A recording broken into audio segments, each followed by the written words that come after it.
Okay, so Chapter 10 of The Hunger Games. This is it. This is the moment where everything flips on its head. The game of survival suddenly becomes a game of perception and performance. It's where just staying alive gets a whole lot more complicated. And it all really kicks off with this one line from Haymitch.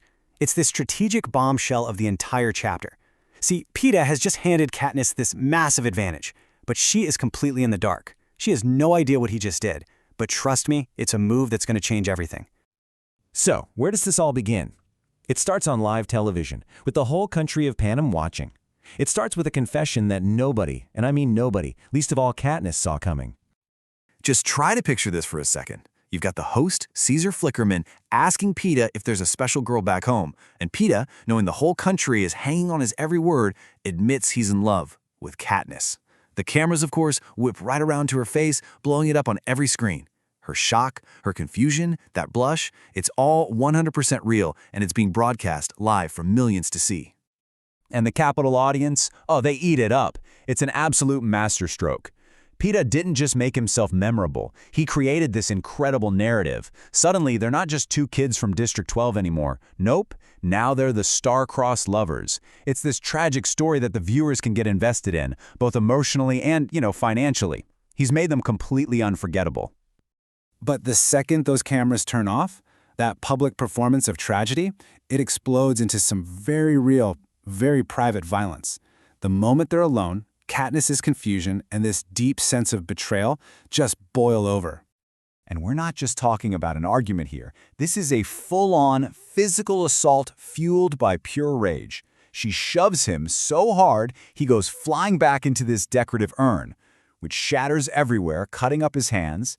And who walks in right at that moment? Their entire team.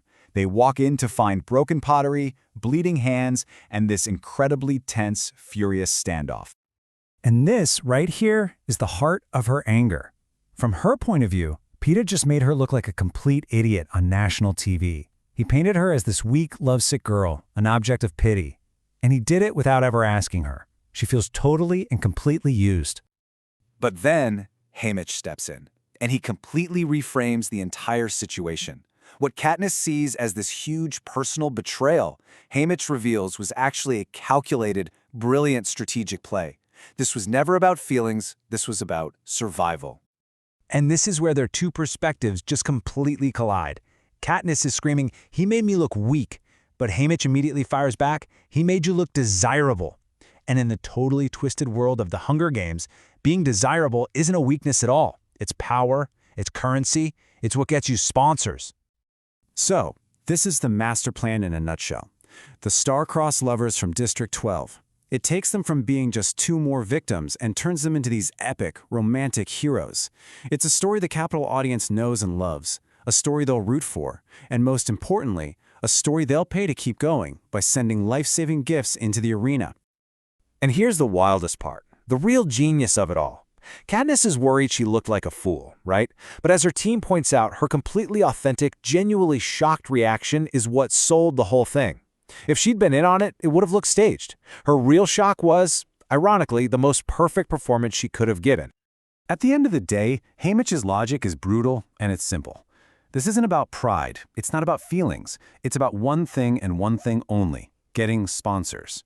Because when you're in that arena, a parachute-carrying medicine is worth way more than any apology. In the Hunger Games, perception is survival. So after all that strategic mayhem, the chapter shifts, and it gets a lot quieter, but also a lot deeper. On their very last night of freedom, Katniss finds Peeta up on the roof, and their conversation turns from how to survive to what surviving even really means. And Peeta asks this question that just cuts right to the bone. You see, he's not just scared of dying. He's terrified of losing himself. He's scared the games will strip away everything that makes him him and turn him into some kind of monster, just another pawn in the Capitol's twisted show. This is his way of rebellion. It's not about winning, it's about defiance. He wants to find a way to prove that even if the Capitol can kill his body, they can't own his soul. He wants to hold on to his humanity, even in the face of this completely dehumanizing machine. And this comparison just lays it all out, doesn't it? It perfectly captures the fundamental difference between them right now. Katniss is laser-focused on practical survival. how to physically stay alive. Pita, on the other hand, is focused on moral survival, how to die with his identity, his humanity still intact. For him, there's a fate that's much, much worse than death. And just like that, the quiet, philosophical moment on the roof is shattered. The time for talking is over. The final chilling preparations begin as Katniss is readied for her launch into the arena. You can learn so much just from their final goodbyes. Effie, well, she offers some self-serving well wishes. Haymitch gives her a lifeline of brutally practical advice. Run, find water, stay alive. But it's Cinna, her friend, who gives her the one thing she needs most right now. A quiet, powerful vote of confidence that helps steel her for what's next. Okay, this little detail, it is absolutely bone-chilling. The difference in the names says everything you need to know. For the Capitol, it's just a sterile, technical term, the launch room. But for the people in the districts who know the grim reality of the games, they call it the stockyard, the place animals go right before they're slaughtered. You can just feel the clock ticking down as these last moments fly by. A hovercraft scoops her off the roof. A tracker is painfully injected into her arm so the game makers can always find her. She has her final moments with Cinna, and then she steps onto the plate, a glass cylinder lowers around her, and the ascent into the arena begins.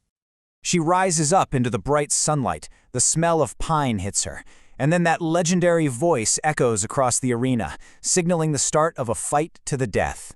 The chapter, and her life as she knew it, ends right there, on that note. Which brings us to the central question of this whole chapter. Pita used a fake identity as a weapon to help them survive, all while being terrified of losing his real one. So it makes you wonder, in a fight to the death, is holding on to who you really are a source of strength, or is it a fatal weakness?